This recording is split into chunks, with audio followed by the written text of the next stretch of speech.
Muito bem. Aqui a igreja está tocando os sinos, está dando aqui 21 horas, 17 horas Brasil. Sejamos todos muito bem-vindos. É com uma alegria que estamos começando mais um estudo das nossas tarde, noite de domingo. Estamos estudando o Evangelho narrado por Mateus, que está no Novo Testamento, sempre à luz da doutrina espírita. Vamos começar fazendo a nossa prece inicial, buscando nos harmonizarmos agora com a espiritualidade amiga que está sempre conosco. Querido Mestre Jesus, obrigado, Senhor, por mais este dia, pela oportunidade de podermos estudar o Teu Evangelho à luz da doutrina espírita, que tanto nos ajuda, Senhor, a entender melhor as Tuas lições. Abençoa-nos em nossos esforços, abençoa-nos em nossa vigilância, em nossas preces. Abençoa todos que nós já amamos e todos aqueles que não conhecemos ainda, mas que são nossos irmãos de humanidade. Abençoa todos nós, Senhor. Em especial, te pedimos por aqueles que estejam neste momento em sofrimento, aonde quer que se encontrem. Que as tuas bênçãos estejam sempre em nós, Jesus, e entre nós, hoje e sempre, graças a Deus. Se tiver algum ponto de dúvida, anotamos, certo? E no final a gente volta naqueles pontos para a gente ver junto. Muito bem. Vontade que eu tenho sempre de falar assim, o tema hoje é muito interessante, os pontos que vamos falar são muito interessantes, mas a gente sempre diria isso, não é? E parece que eu volta e meia, para não dizer sempre, me vejo dizendo isso. Nós vimos aqui, no início do capítulo 4, a tentação, assim é o subtítulo que está no Novo Testamento, a tentação no deserto, que foi o encontro que Jesus teve com um representante das hostes trevosas que dominavam o planeta à época da chegada de Jesus entre nós, aqui no plano físico, para nos trazer o Evangelho. No versículo 12, tem o subtítulo de Início da Proclamação do Reino pela Galileia. Bom, esse aqui é o nosso mapa futuro, que ele já começou a ser trabalhado. Mas ainda está na fase do desenho, vejam só. Até finalizar, pintar, vai demorar um pouquinho. Então, até lá... vou deixar aqui em cima. Até lá,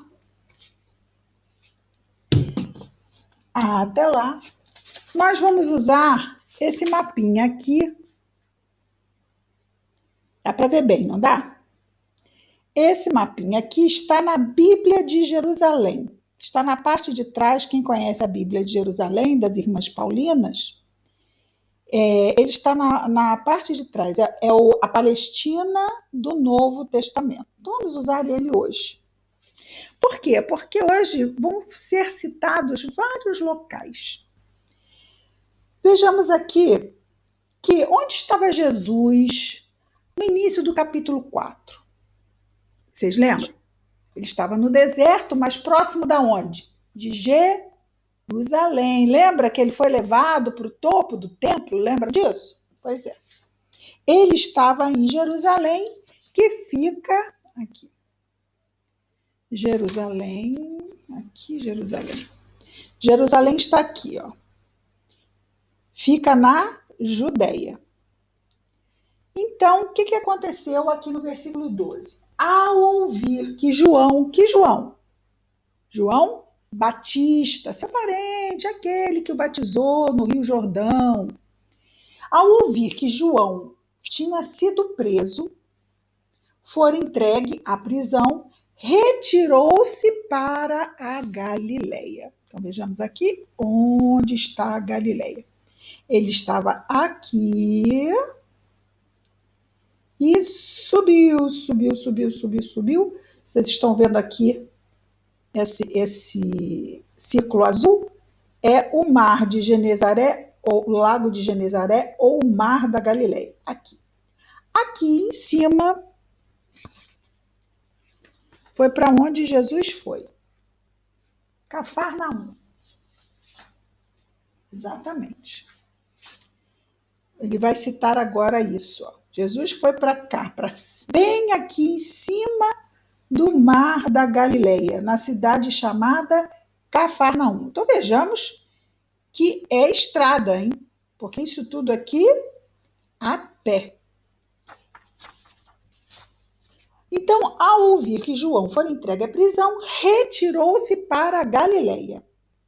Assim, deixando Nazara. Nazara é Nazaré. Vocês lembram quem nasceu em Nazaré? Maria, né? Maria de Nazaré. Alguns documentos antigos, alguns, falam de Nazara. É uma inscrição, mas só alguns documentos. A maioria se refere, eu dei uma estudada sobre isso, porque a gente se pergunta, será que essa Nazara é Nazaré? Sim, é Nazaré. Assim, deixando Nazaré, foi morar em Cafarnaum. Sim, então vejamos que ele saiu, vamos de novo aqui, ele saiu de Jerusalém, mas antes de ir, vamos achar aqui onde está Nazaré, que isto é pequenininho. Não é longe, não. Ele foi para cá, Nazaré está aqui, certo? Cadê você, Nazaré? Está aqui.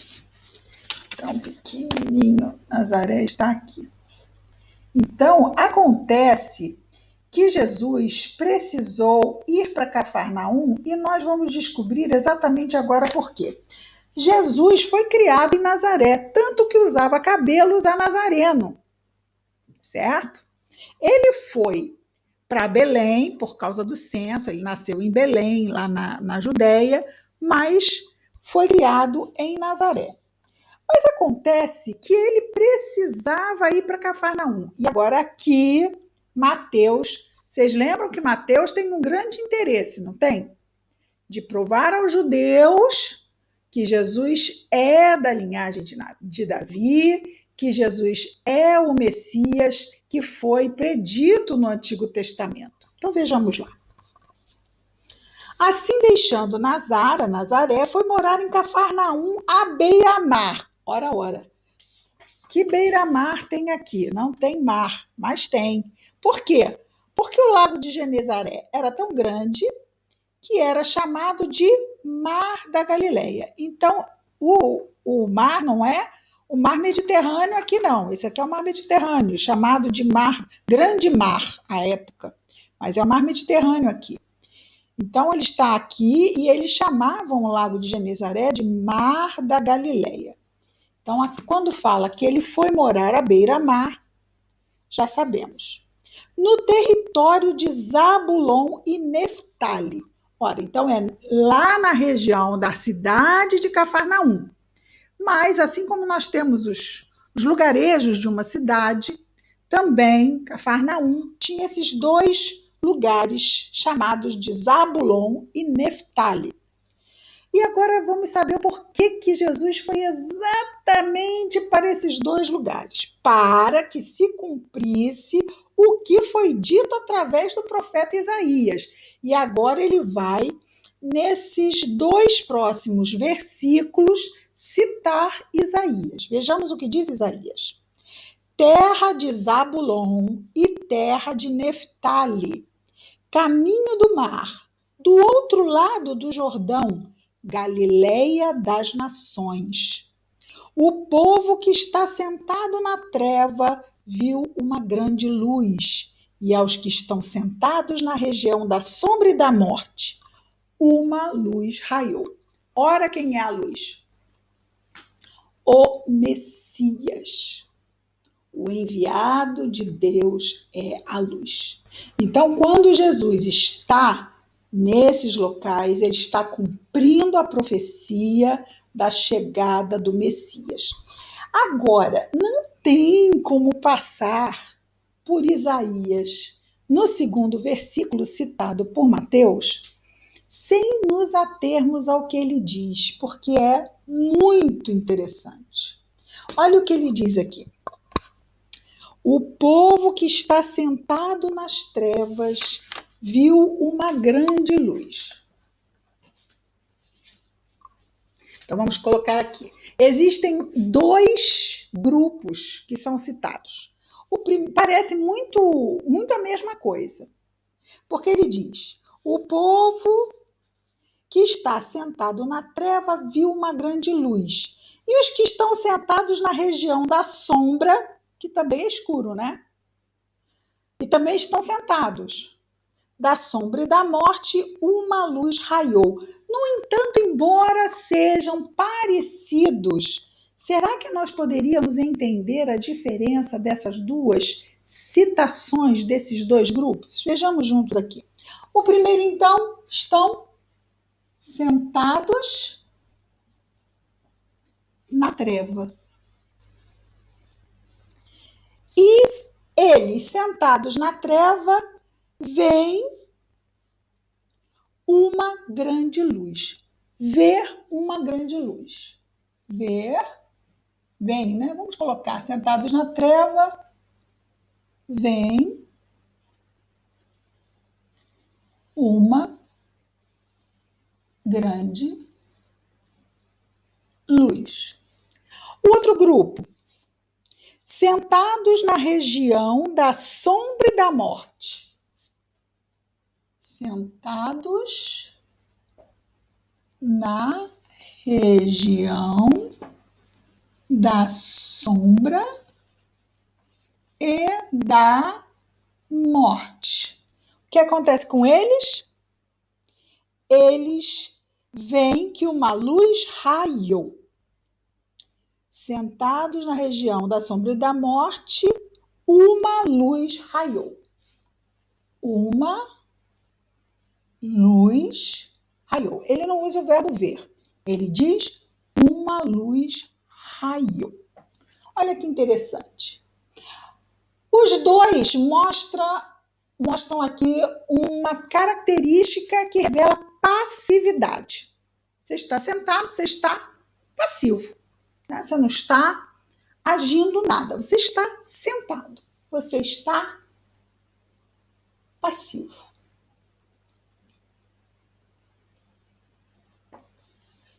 Sentados na treva, vem a luz. Ora, você está sentado na treva. Imaginemos nós sentados na treva. Treva é o quê? Breu, né?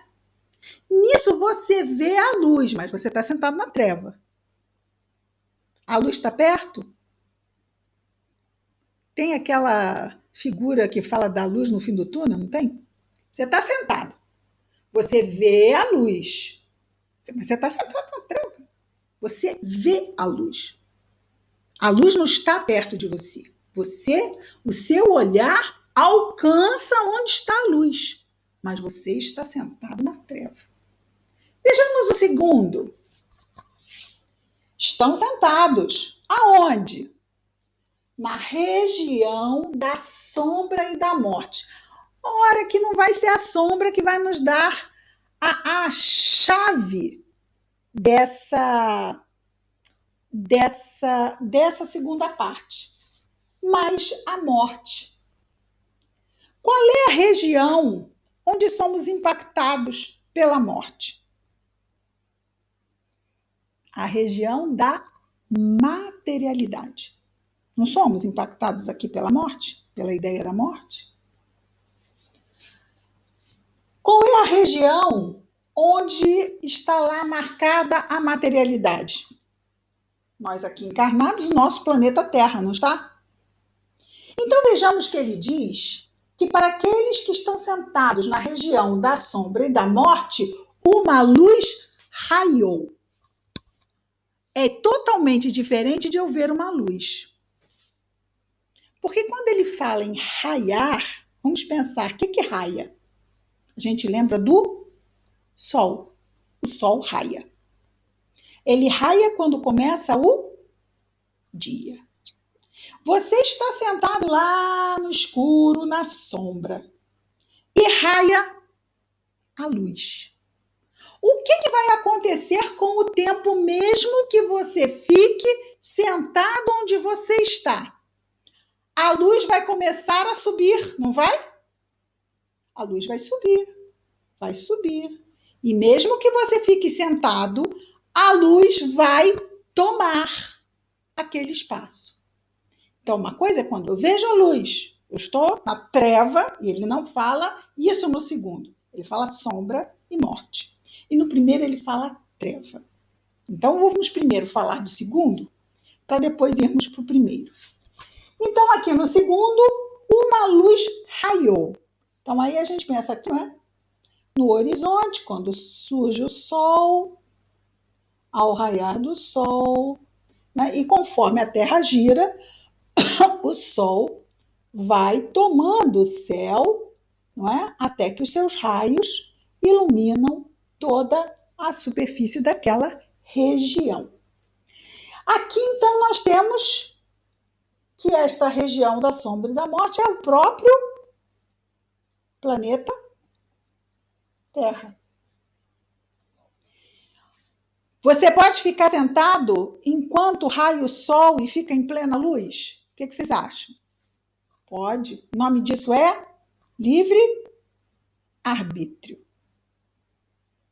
Só que, se você quiser ficar sentado e raiar, vai chegar uma hora que você vai não estar podendo ficar no planeta. Por quê? Ele disse isso primeiro, aqui. Sentados na treva. Essa treva é uma treva pessoal.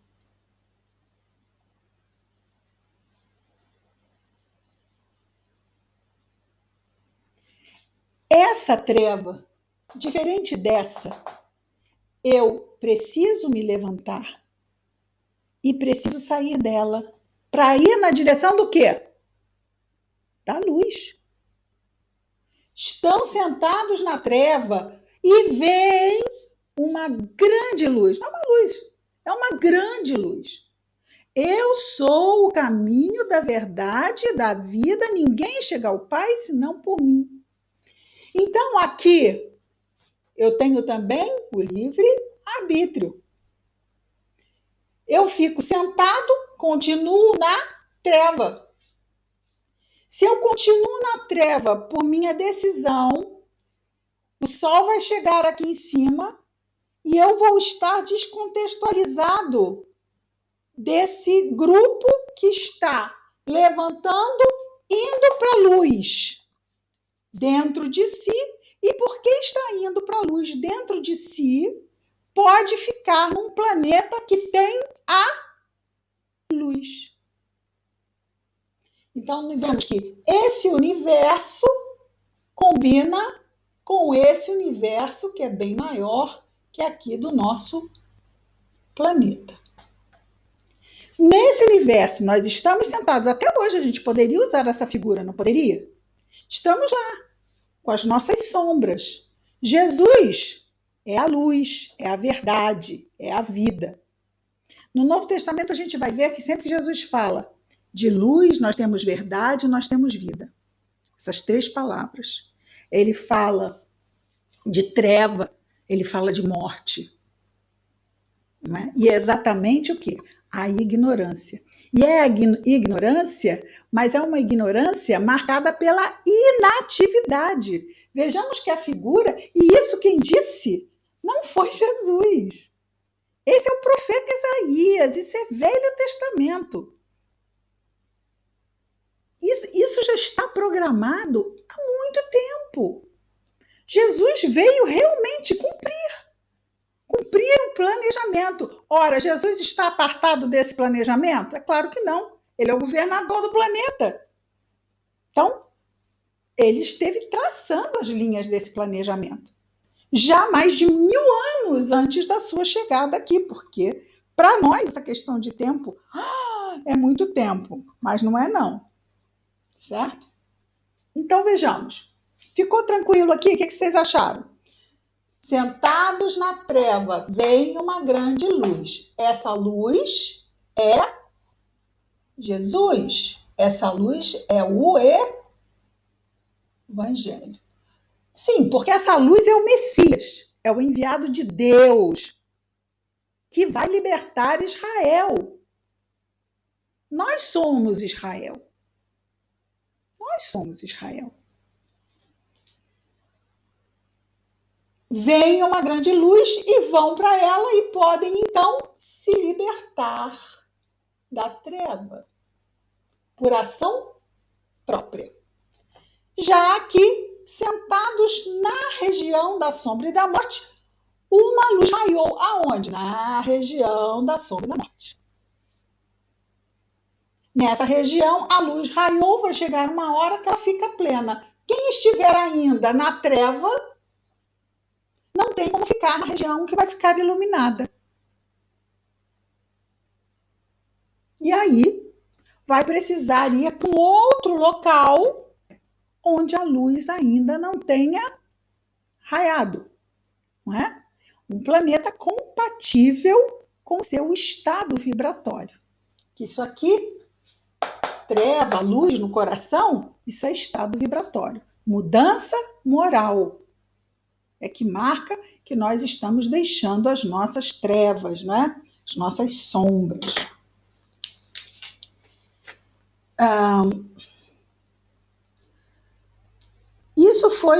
Esses foram os versículos, então, 15 e 16.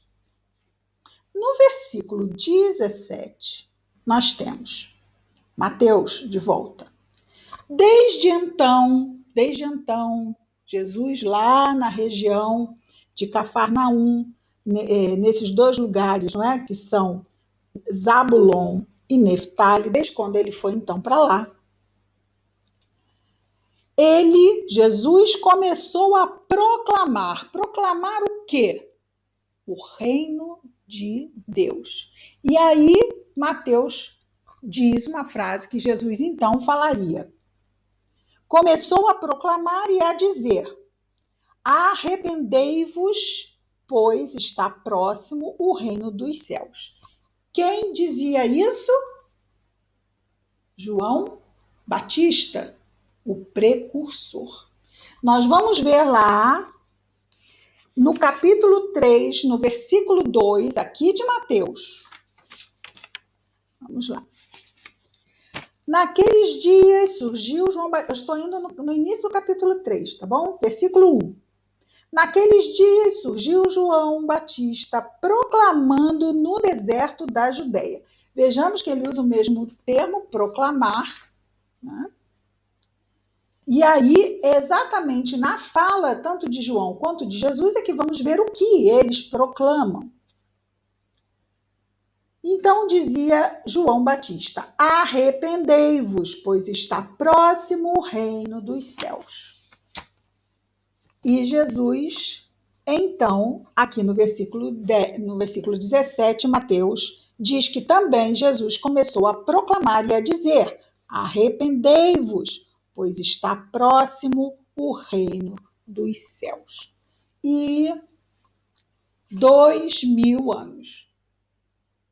É próximo isso? O que vocês acham? A gente fica ansioso da semana que vem chegar.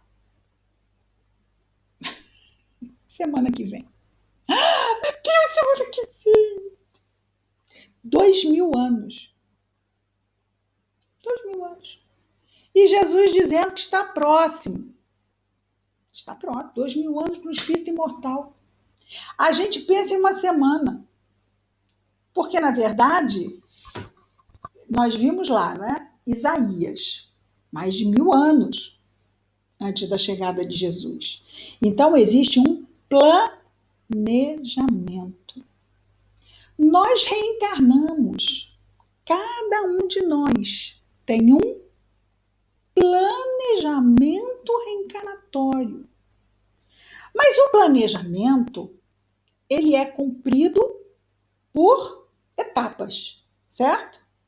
Não existe um planejamento para um único dia, a não ser que seja planejamento de um único dia, né? Mas o planejamento, o cronograma pode levar dias, semanas, meses, anos, vidas, milênios, dependendo de quem esteja programando, não é? No caso do planeta Terra, no caso do governador, leva milênios e milênios e milênios. O nosso planejamento reencarnatório leva o período da nossa reencarnação.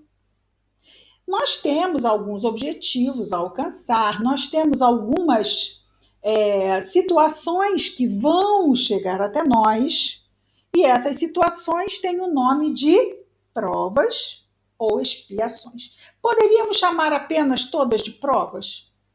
Poderíamos, porque expiação é um tipo de prova, certo? E nós não podemos bater o pé, até podemos intuir, mas não podemos concluir de forma absoluta que uma determinada prova seja uma expiação. É muito fácil, se estivermos lá no mundo espiritual, se alguém do mundo espiritual está olhando para cá e pode dizer, ó, fulano está passando por uma expiação. Ou nós olhando para a vida de outra pessoa. Isso é uma especulação. Certo é, fato é, que são provas. Qualquer situação que nos desafie é uma prova. Eu costumo brincar que quando chega uma situação difícil, é bom a gente olhar para o canto, para o alto, sorrir, porque tem alguém filmando. Sorria, você está sendo filmado, você está em prova, não é? Então, assim, aquele pessoal fazendo aqueles exercícios difíceis, suando, né? Vontade de chorar, mas está sorrindo, né? Aquela aeróbica, forte, né? Está sorrindo lá, fazendo os exercícios. Por quê? Porque aquilo é uma coisa positiva para a vida das pessoas, mas às vezes a gente não encara as situações que nos chegam, as nossas provas, como situações positivas. E muitas vezes vemos como verdadeiras desgraças, verdadeiras hecatombes, tragédias, e sentimos, é claro, muitas, sofremos e sentimos desta forma. Isto não quer dizer que não deveríamos estar sentindo, mas foi uma desgraça, morreu não sei quanta gente, Senhor, obrigada pela bênção da morte coletiva. Obrigado, Senhor, sempre, certo? Sempre agradecer. Mas é claro que muitas vezes a gente vai buscar em Deus, diante de uma grande dor, de uma grande prova, o quê? Força. Força para enfrentar. Então, isso já mostra o nosso entendimento de que aquela situação está buscando a nossa vida para que aprendamos algo. Estamos totalmente como aquele nadador que foi pego por uma onda e ora é água, ora é areia que ele engole. Está envolvido naquela soca que tenta sair, tenta buscar o ar. E a prece vai nos ajudar a sairmos daquela onda que parece que quer dragar a nossa existência. Não tem provas assim? Que a gente pensa, não vou conseguir, eu vou sucumbir. Não vai. Não vai. Pode sucumbir? Pode. Poder? Pode. A gente pode? Pode. Mas não tem que. Vamos colocar assim. Não tem que. Porque nenhuma prova do nosso planejamento reencarnatório é uma prova da qual não podemos enfrentar e superar. Nenhuma. Mas tudo vai depender da perspectiva que eu olho aquela prova, não é? Eu posso olhar uma prova como um desafio para o meu crescimento, eu posso olhar como uma maldição. Se eu olhar como uma maldição, provavelmente aquilo vai me pesar muito mais do que se eu olhar como um desafio. Há um desafio que vai me exigir, um desafio que vai, muitas vezes, eu vou chorar de noite no meu travesseiro. Emmanuel tem uma frase numa mensagem que ele diz que chorar é bom porque as lágrimas foram santas no Jardim das Oliveiras. Jesus, não é? Então, chorar lava a nossa alma. Mas quando as lágrimas, elas são aquelas lágrimas que também estão buscando o quê? Força. Senhor, eu estou sucumbindo, me ajuda. E quando eu faço esse esforço de ligação com o alto, quem chega? Os bons espíritos. E vão nos ajudar não só naquele momento, mas também quando, após o choro, exaustos, cansados, dormimos e somos recolhidos para conversar, para tratamento. E como estamos nesta busca de superação, despertamos mais fortalecidos, porque estávamos falando sobre o tempo, sobre o planejamento. Que o planejamento tem um cronograma, tem fases. E qual é a fase do nosso planejamento sobre a qual devemos ter foco? O dia de hoje, certo?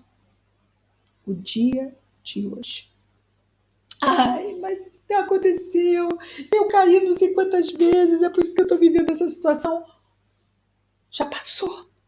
O que eu fiz para chegar aqui já está feito. Não adianta eu ficar rebobinando e ficar vendo a queda e ficar vendo a queda, que nem quando a gente fica lembrando do sonho para ver se muda o sonho, para ver se muda o final do sonho, né? Mas olha só, já foi, já aconteceu. Foi isso mesmo que aconteceu. Né? Eu fui, quebrei todo o cristal da minha existência, que não é de vidro, né? Mas seriam situações preciosas que, de repente, eu desperdicei, eu joguei fora. E aí, a culpa? Estamos aqui ainda? Então, tudo bem. Temos o dia de hoje ainda pela frente? Então, vamos. Já percebemos que quebramos os cristais e que isso é uma coisa ruim? Que bom! Porque tem muita gente que chega do lado de lá e não percebeu nada ainda. Acha que ainda está cheio de razão de ter feito um montão de coisa errada e desperdiçada. Se a gente consegue já perceber que, mas o que eu fiz não foi bom, eu preciso melhorar. Um anjo está tocando trombeta. Que maravilha! Então eu estou percebendo, porque isso exige muita humildade. A gente perceber que errou, reconhecer que errou e se predispor a levantar e ir para a luz. Esse é o desafio. É levantar e ir para a luz. Mas que luz é essa? Nós estamos buscando exatamente nos aproximarmos desta luz e nela unirmos forças para sairmos da nossa caverna interior. Quantas vezes a gente não chega assim? Agora vai. Aí, de repente, alguma coisa acontece quando a gente olha em volta. Gente, eu vim parar no fundo da caverna de novo. Como que isso aconteceu? Aconteceu naquele acesso de raiva. Aconteceu quando eu mergulhei no desespero ou no medo. Aí, eu sou teletransportada para o fundo da caverna. Percebi que eu estou no fundo da caverna. Show de bola. Cadê a luz? Porque é fato, é visível. Quem está lá na treva, desde que ele chegou, ele é visível. Mas eu não vejo. Vira, dá uns 180, porque às vezes a pessoa quer que esteja aqui, né? Assim, na cara do gol. Eu procurei Jesus a minha vida toda e não achei. Procurou onde? Ali, ali e ali. Porque ele disse o quê? Buscai e achareis. Não é assim, buscar, e pode ser que você ache, olha, pode ser que se você esforçar muito, Pode ser ainda assim que pode ser. Não, olha só, é buscar e achareis, é líquido e certo. Ou ele é mentiroso. Temos essa opção. Então, tem certas coisas que Jesus coloca assim. Se você quiser me seguir, fica em aberto, né? Se. Principalmente quando tem relação com o outro. Ele não pode afirmar isso. Ele veio trazer a luz. Agora, se a gente vai seguir a luz, se a gente. Ele não pode responder por isso. Ele veio fazer a parte dele, assim como também nós fazemos a nossa parte com aqueles da nossa família, com aqueles dos nossos relacionamentos. Nós fazemos a nossa parte, mas nós não podemos fazer a parte do outro. Por mais que nos doa. Mas aí a gente vai estar enganando a si mesmo. Porque isso não vai acontecer. Né? O outro vai andar na medida que ele quer. Assim também como nós vamos andar e descobrir a luz nesta caverna. Procura. Dá uns 360, anda em volta do próprio eixo, que você vai achar. É por isso, muitas vezes, que quem está assim, mas eu não acho. Aí vem a dor. Pá! Mas olha, mas chega a ser uma coisa rápida, né? Não instala, a pessoa acha o caminho. Porque a dor, às vezes, ela vai com aquela bússola gigante que a pessoa fala assim, eu preciso de Jesus. Eu preciso de amparo, eu preciso agora de consolação, eu preciso de apoio. Achou. E vai. Muitas pessoas se sentem no amparo, no apoio, e depois disso, às vezes, de novo se afastam. Por quê? A dor passa, não passa? Basta saber se o que aprendemos com ela vamos reter conosco ou vamos deixar escapar entre os nossos dedos. Vamos lá. Arrependei-vos.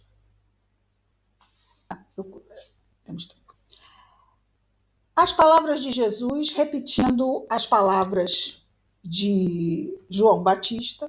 Arrependei-vos, pois está próximo o reino dos céus. Arrepender é aquele divisor de águas. Exatamente. Se eu não me arrepender, eu não vou me levantar. Eu não saio do passivo para o ativo sem arrependimento. Porque eu estou sentado aonde? No erro. Eu estou sentado no erro. Porque eu não estou sentado na treva. Se eu estou sentado na treva, eu estou sentado no erro. Para eu sair do erro, eu tenho que reconhecer que eu estou errado. E a isso se chama arrependimento. Porque apenas o arrependimento nos dá condições de irmos fortalecidos para a reparação. Erro, arrependimento, reparação. Sempre lembramos que erro, arrependimento e reparação substitui a antiga tríade que por séculos e séculos nós seguimos, que era pecado, culpa, penitência. Só que penitência não repara nada. Repara? Penitência é um autoflagelamento disparado pela culpa. A culpa já é algo que não constrói. A culpa é uma pedra de tropeço, porque nos tira energia para a reparação. Já o arrependimento, enquanto que a culpa antiga nos tirava a energia, e aí a gente ficava se flagelando, que era para ver se sentia alguma coisa assim, deixa eu ver se eu me sinto melhor. Só que a flagelação da penitência ainda tirava mais ainda energia. Aí fica difícil da gente se reerguer, né? Mas, com o arrependimento, o que o arrependimento faz? Carrega a gente de vontade. Eu preciso. Eu estou arrependido. Eu hoje vejo o que eu fiz. Eu preciso o quê? Reparar. Eu preciso. Assim como a gente está com fome e diz assim, eu preciso comer. Porque se eu não comer, eu não vou ter forças para prosseguir. O espírito imortal é assim. Eu preciso reparar. Porque se eu não reparar, eu não tenho como prosseguir. Quantos espíritos que já estão com seu adiantamento moral já significativos e às vezes reencarnam para reparar algo de mais de 1000 anos, uma situação, numa encarnação, mas eles não podem seguir adiante para as estações superiores da vida. Por quê? Porque a consciência está reconhecidamente arrependida e precisa, como um corpo faminto, reparar e ficar bem. E quando fica bem, quando aquela mácula sai do seu espírito, da sua mente, aí então ele se sente o quê? Mais livre, mais leve e pode realmente ascender. Então, arrependei-vos. Arrependimento é fundamental para podermos entrar no reino dos céus. Por isso, Jesus faz essa ligação entre o arrependimento e o reino dos céus. Olha, está chegando. Vamos nos arrepender? Vamos sair da passividade? Vamos para a atividade? Porque o arrependimento e a reparação já saímos da passividade do erro, entramos na atividade. E é a atividade que vai fazer com que a gente saia desta caverna, né? Alcançando, enfim, a luz. Tudo bem? Vamos então, terminada esta parte da proclamação do reino pela Galileia, vamos entrar na escolha dos 4 primeiros discípulos. Na verdade, os 4 primeiros discípulos são 2 casais de irmãos. Casais não, são 2 duplas. Casais não. São 2 duplas de irmãos.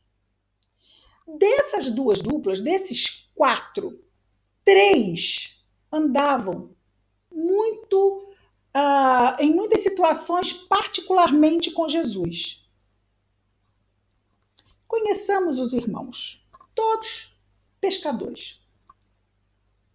Enquanto circulava, isso é o versículo 18 do capítulo 4, enquanto circulava junto ao mar da Galileia, continuamos lá, mar da Galileia, viu 2 irmãos, Simão, chamado Pedro, e André.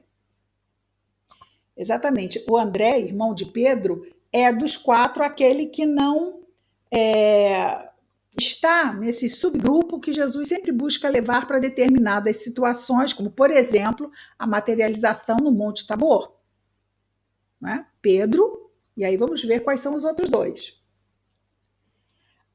Então estava Simão, chamado Pedro, e André, seu irmão, lançando a rede circular no mar, pois eram pescadores. Já sabemos que esse mar, na verdade, é um lago, né? Mar da Galileia. Diz-lhes, então diz Jesus a Pedro e a André: vinde após mim e vos farei pescadores de homens. Eles, deixando imediatamente as redes, seguiram-no. Simples assim.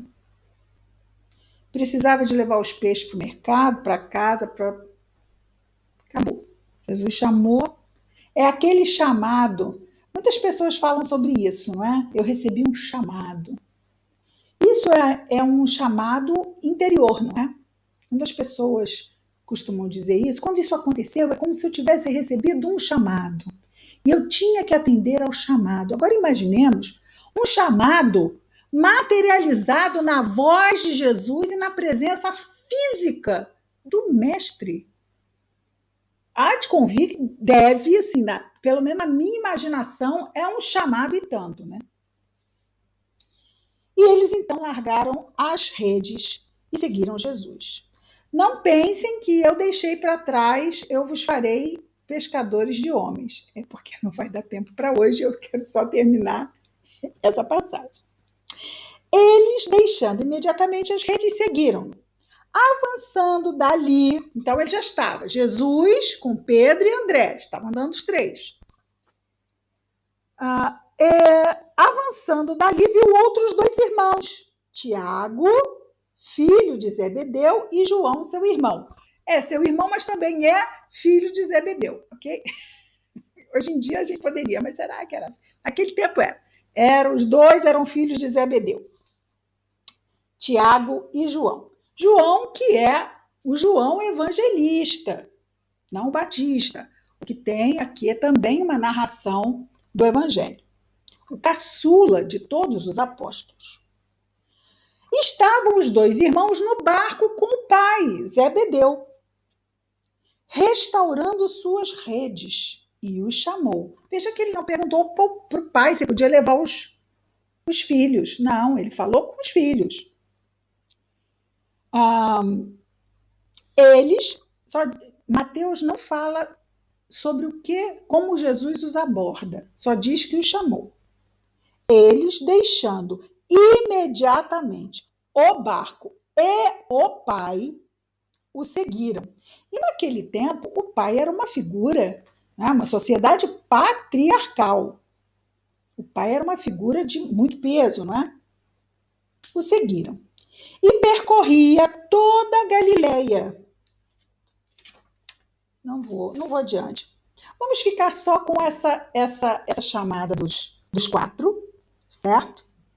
Na semana que vem, nós vamos voltar apenas aqui no versículo 19, para vermos a fala de Jesus, quando chama Pedro e.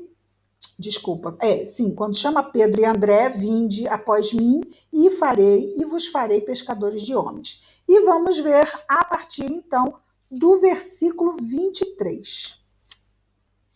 Ok? Porque aí nós vamos ver o que Jesus começou a fazer lá por aquelas paragens. Vamos fazer a nossa prece e depois eu vou ligar os microfones para a gente ver se temos dúvidas, tá bom? Vamos orar. Querido Mestre Jesus, obrigado, Senhor, pelo teu evangelho em nossas vidas.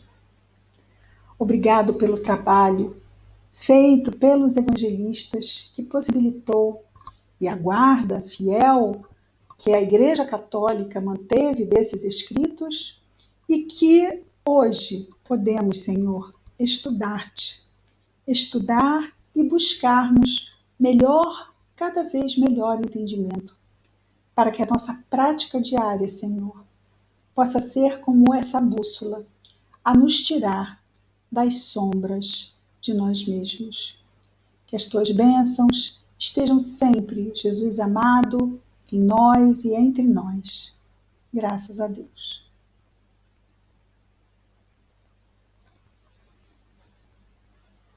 Vamos lá.